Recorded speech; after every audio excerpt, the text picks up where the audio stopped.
They're going to come and get you. I don't want to. Like they weren't recording already, Barry. Oh, right. Yeah. Thank you. All right. Always good to start a community meeting with a conspiracy theory about Zoom. All serious, and thanks everyone for being here. Kind of a range of updates today as we kind of close out 2021, which is, I wish 2020. I've already moved on to 2021. We'll talk through some committee updates, some work we've been doing on 2021 strategic planning, review some of the numbers we walked through last time, and then just open it up for any Q&A. So and don't hesitate to ask me questions during it, but there'll also be some time at the end for anything we didn't cover or any questions that come up. As always, I think it's good practice for us to review our core values here at Highwire Improv, which are transparency, safety, community, and action. These together, I think, represent the type of community we want to build. It is community first. We're trying to, both, move quickly in the world, make changes, but do that in a transparent and open way so people know what's going on and why. And then prioritizing the safety of our community members, whether that's physical, artistic, psychological, or any of the above. And that hopefully kind of rings true in some of the work that we've been doing to kick off some of our programs for the year 2020 and moving into 2021 in an online only way so far. So we'll first start with Brian, despite his soup, with a couple updates on programming and marketing. Give me about 30 seconds while I finish trimming my bread. See, I didn't account for the bread. See, this is why, the soup's gone. The soup is gone. See, I did such a great job preparing for the soup. The bread is almost gone. The bread's gone now. Bread is gone. Okay. All right. Hey, everybody. We've had a lot of fun, as you all know. Season 1 has gone over with almost no blips so far, knock on wood. And we've even been able to add a few things. The Thanksgiving Day Parade, which just turned out to be a blast. Millie's hard work on Fa La La Laughs, which, she'd had the idea, but to see how it came together has been fantastic. And then Sleigh Bells, which is coming up Sunday night, which is Rashid produced project. Excuse me. It will be a live reading of a Buffy the Vampire Slayer episode. So that's kind of following the footsteps of some of Jeff's stuff. So we're really excited about the way things have worked. We will see the numbers later, but I don't think we've had anybody bail on anything, which is always my concern, that we'll get an email that day and the team will say they can't do it. Yeah. So that's great. And even when we had this past Monday, yesterday was an open slot that I just couldn't fill. And Jason Garber, who has done stuff with Michael at Charm City, did his improvised debate, which I haven't watched yet, but just the screenshots look just hilarious. So it's been really great, and we're really excited about the quality and the breadth of the content we have. And now we're moving to season 2. So we will publicly ask for submissions Friday. I think I might email the teams tomorrow, because the form is done.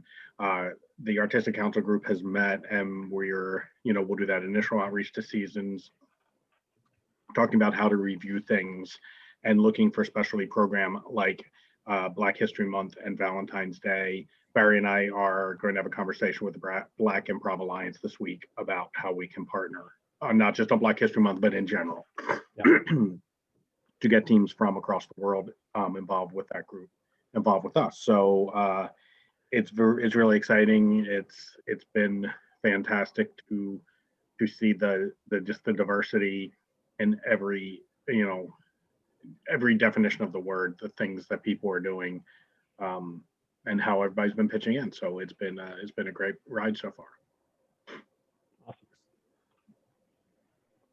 Awesome. And then marketing, we've been trying different ways to get things out there, and we're continuing to. Kyle Hofstetter was great at getting it was half of this is planned, right? That's what it was. Yeah. Half of this is planned, listed in a top 10 things to do during a week online in Baltimore and online, which was really nice. Corey Antonato has been doing these amazing videos. If you haven't watched them, Oh my God. the first one was like a weather forecast. The second one was Great British Bake Off. No clue what he's doing for the third one. I'm not even asking. He's just coming up with these on his own, and they're so cool. They're just so fun, such fun ideas and really good ways of showing all the stuff that we're doing. And then the show mechanics. We have a small but mighty crew of people pitching in, and most of them are here. and we're at the point where I think we have it down to a pretty good routine once we get on there, and we're even looking at handing over the keys to some teams who have some special needs but just can do it themselves. The Love Circle on Saturday, Charlotte Brown, I turned over hosting privileges to her like 10 minutes after we logged on to the call. Yep. And I literally just sat there and no, I started the stream. I gave her co-host at the beginning and then started the stream, gave her host, and I could have left early. So we'll probably try and add her to YouTube and see if she can do the whole thing herself. So now we've got a pretty steady routine and pretty steady numbers, as we'll see. And we're looking, as far as marketing goes, to switch to workshops, which we're going to hear about in a little bit. Getting merchandise out there, and then planning how to promote season 2. Some different ways of using social media and other media to get the word out there. So it's I was not at the last marketing meeting, but the ideas are voluminous and there's a lot of good energy. Yeah, it's been great. And really excited that the consistent posting we've had. I feel like people can already recognize like what a Highwire show graphic looks like, and that like the branding has been very strong in that, which has been awesome. And excited to push that out to to, like I said, merch in particular. And this week I'm trying to like, oh, here's something that happened last night. Whether it's cutting a video or today, just the screenshot of the variety of characters that were in that debate. I mean, that's just bonkers when I look at it. To see that, and hopefully that will get some people interested to come look at the things that are happening that they haven't seen. Yep. All right. Excellent. So education, this is probably our biggest announcement for the meeting, which is that we are announcing workshops that begin in January. And those are going to go live, I think midnight tonight, with some public posting of that and that information tomorrow. Kristen's been gathering a really impressive slate of instructors, both from Baltimore as well as people outside of Baltimore, including at least one person from the UK, which is really cool. Allows us to get a good range of time zones. And a great range of topics, as you can see from my screenshot of the page that Brian just dropped into the chat. There's a list of instructors and workshops that will extend into February, March, and beyond. So our rough goal, as we'll talk about in the kind of strategic planning part of things, is to have about one workshop per week. And we're certainly kind of on pace to hit and pass that with what we have booked so far. And making it a very simple and transparent payment model where instructor names their price and Highwire and the instructor split the proceeds 50-50. We'll talk a little bit more about that as things get further and further into developing core curriculum. Basically, the model being that for a workshop, we and the instructor kind of share the risk as well as the responsibility for marketing and making sure that class fills up and everybody benefits if that happens. Whereas for a core curriculum classes that are in development, Highwire will be taking on more of the risk and give the instructor a guaranteed payout no matter how many people show up.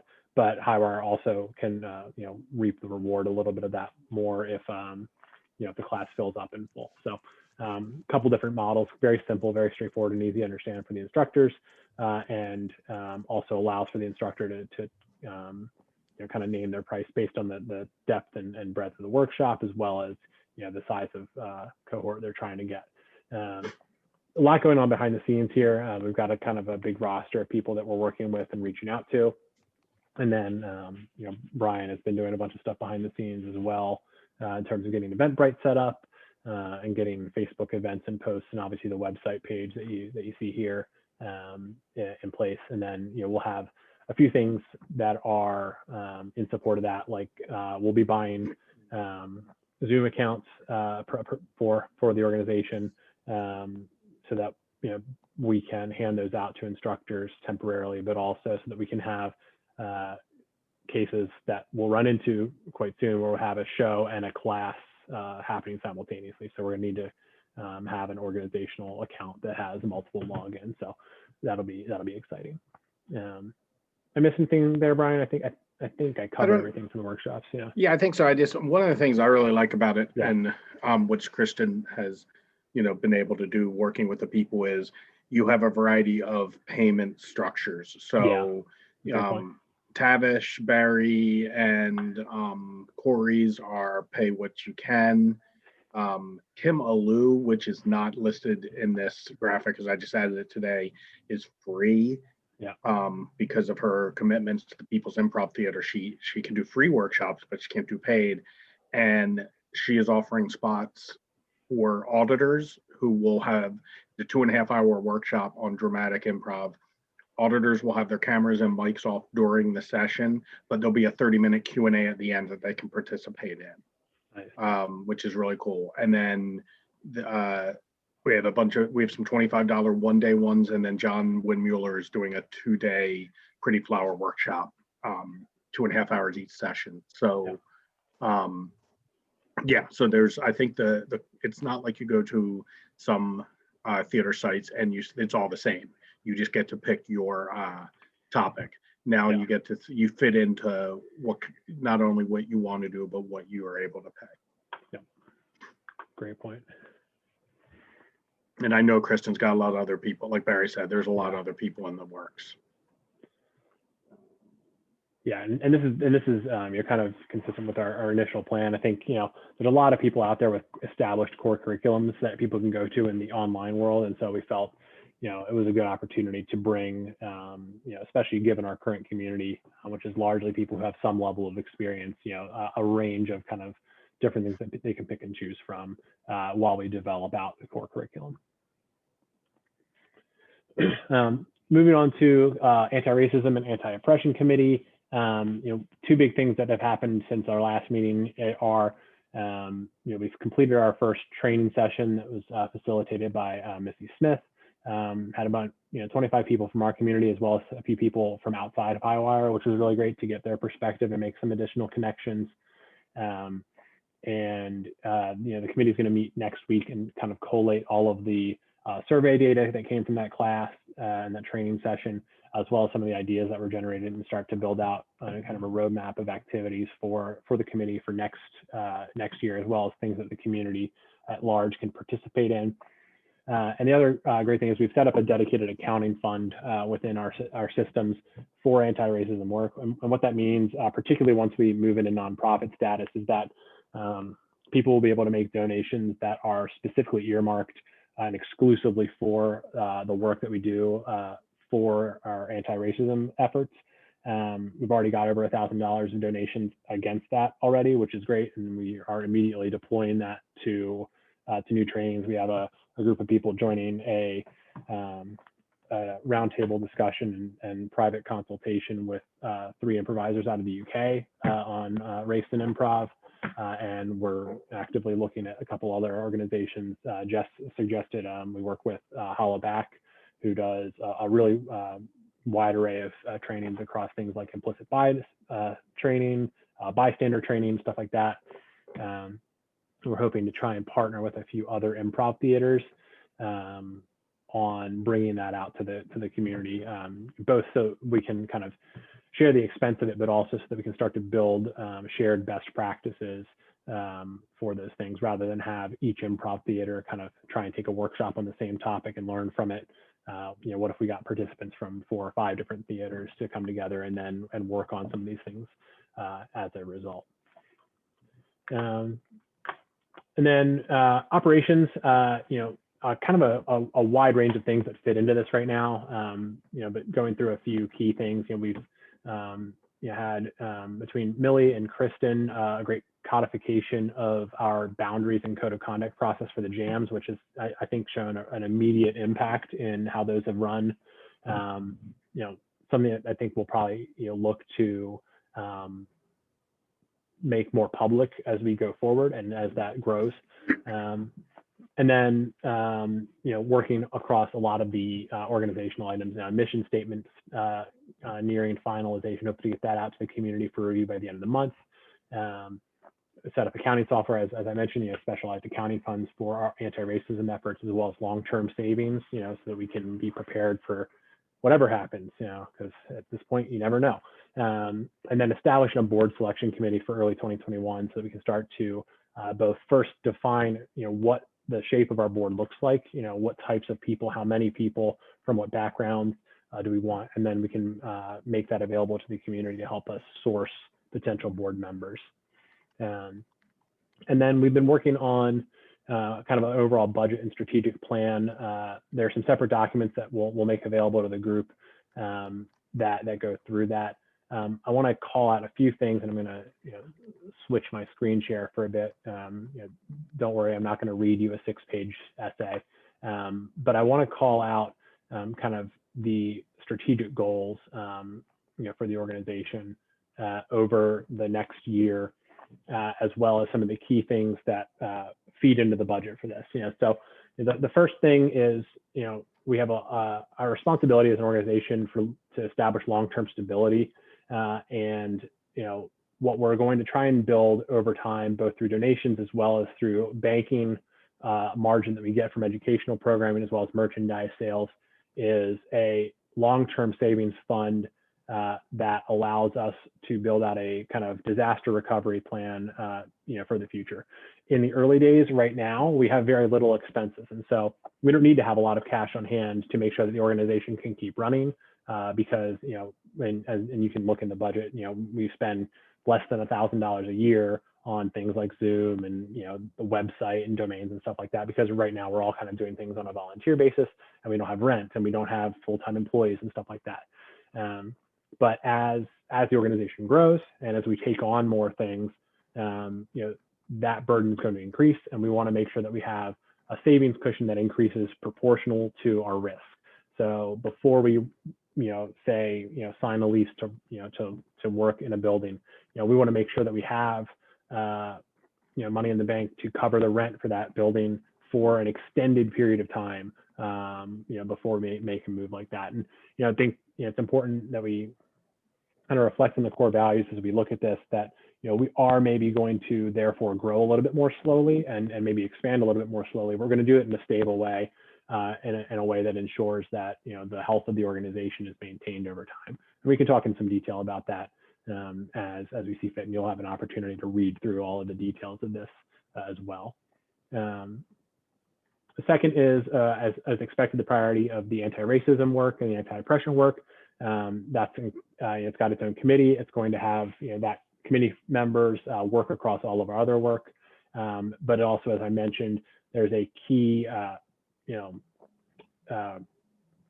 North Star for the organization established in that accounting process, right? By having dedicated funds towards this work, we have it in our budget. We are saying, here's exactly how much we're going to spend and allocate towards this work. Here's how much we're going to try and fundraise against this work. And I think that helps us keep a daily focus on that type of work, rather than being distracted constantly into the things that may become shiny or new, because it'll be part of our overall budget, and we'll see that every meeting, every board meeting in the future. And then kind of the other 4 here that are a little bit smaller scale compared to those first 2, obviously, what are we actually going to do next year? Well, we're going to expand our shows and audience. We're going to, put on 4 more seasons of programming. there are a lot of ideas people have about how we're going to grow the audience for that programming, how we're going to increase our production standards, have more shows, have better shows, bring those shows out to new parts of the community. We're going to develop an education program, as mentioned, starting with workshops, followed by a core curriculum, followed by kind of an elective curriculum that is, has the Highwire brand to it. And then we will prepare for some organizational growth. We don't know exactly how things are going to roll out throughout 2021, but we expect that we'll have to invest time and money in thinking about how we handle in-person activities when that becomes a thing, how we handle full and part-time employees when those become feasible for us, and what HR processes and staff support that we have in place, both for just members of the community in general, but as again, if we start to take on employees, what does that mean, and what are our responsibilities to do that in the right way? And then finally, we want to explore alternative funding models. I think one of the really great benefits we have being established during these online only times is we've been able to think about some things a little bit differently than the traditional improv theater. We want to continue doing so, especially when it comes to how we make money. We don't want to necessarily get on the same exact structure as a lot of other improv organizations where it's super driven by the education arm or super driven only by nonprofit grants.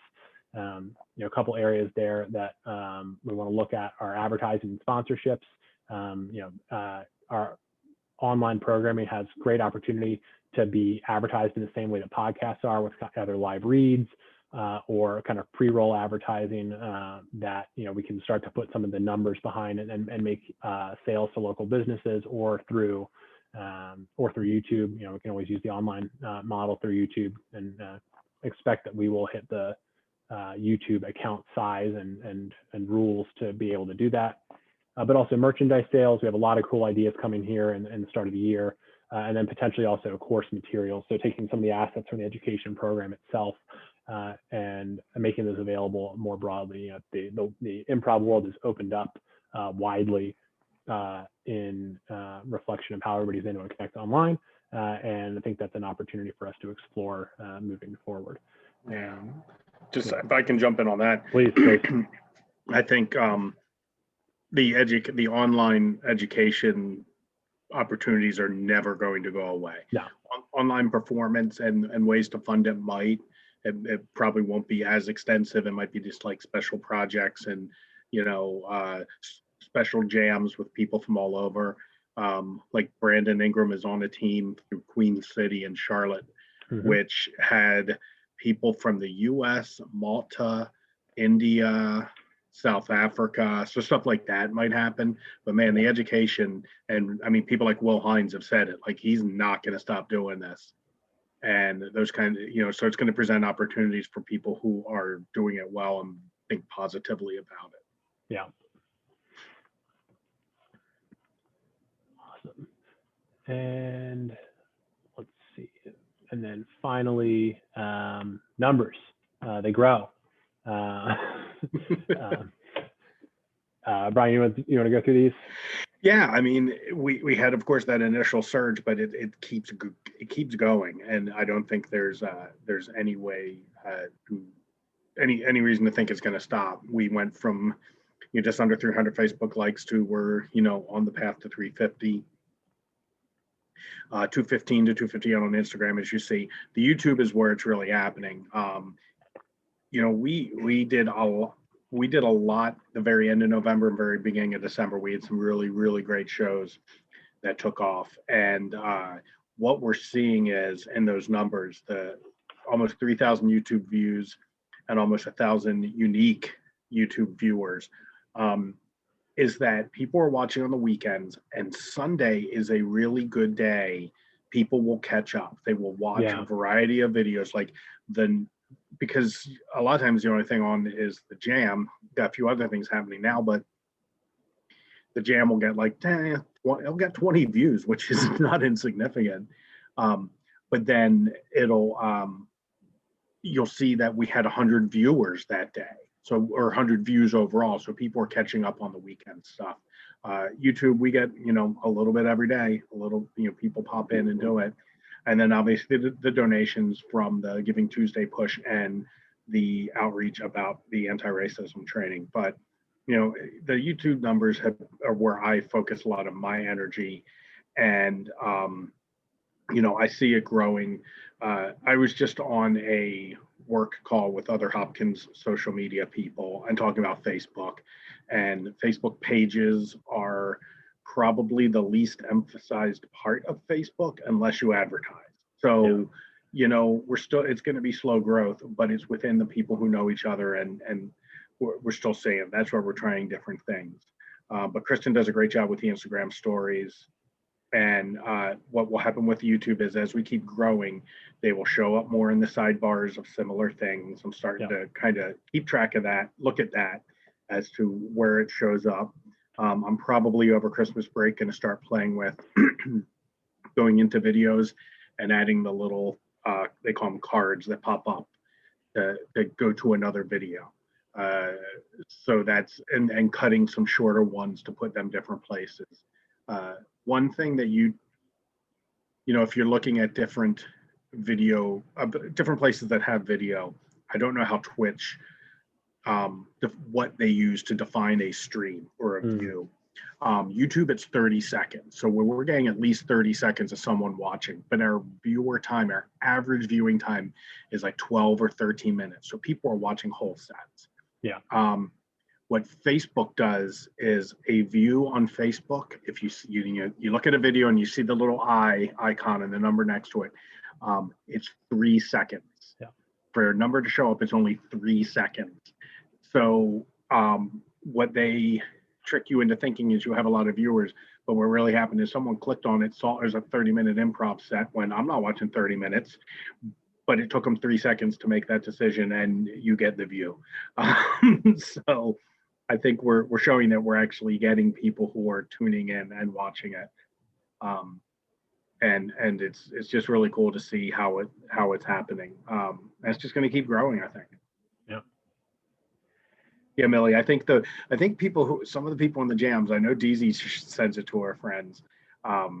But I think some of the people really they do them. We've got a pretty dedicated crew, and this past week was very fun. And talking about the boundaries, which we've talked about, that it was one of the cleanest shows I've ever been in, but it was hysterical. Yeah.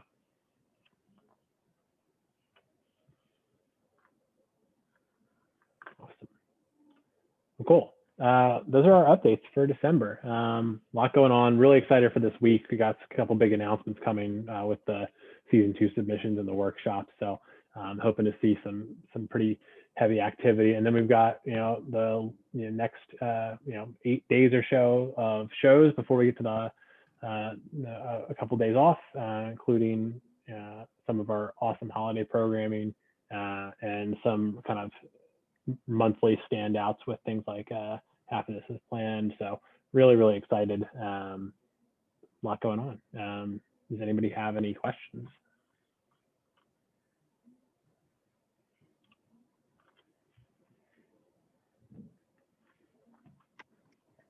I look distracted. I'm just getting Hannah's show ready. She sent me her playlist or her list. It's a constant machine, always moving. So yeah, cool. Especially when she finishes writing her show at 5:30 the day of it. It's like pseudo improv, right? Yeah, I can relate though, as a fellow procrastinator. Yeah. Yes, watch Hannah live tonight. Hannah live. Oh, there's no Kelsey Stifler though. Damn it. No. Hannah live, and then what's Fa La La Laughs tonight, Millie? Ghost Party. Oh, it's Ghost Party, of course. Oh, are you teching that? Did you answer me?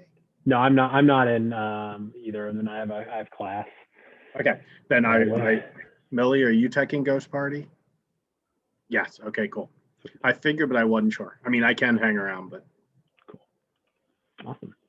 Well, thanks everyone for joining. I think we'll cut it off here, and if people have especially Jim, thanks for coming by. Yeah. Good to see people. Yeah. Very exciting. Awesome. All right. Till next month. We'll do this again every month. Yes. All right. See y'all. Cool. Thanks all. Bye.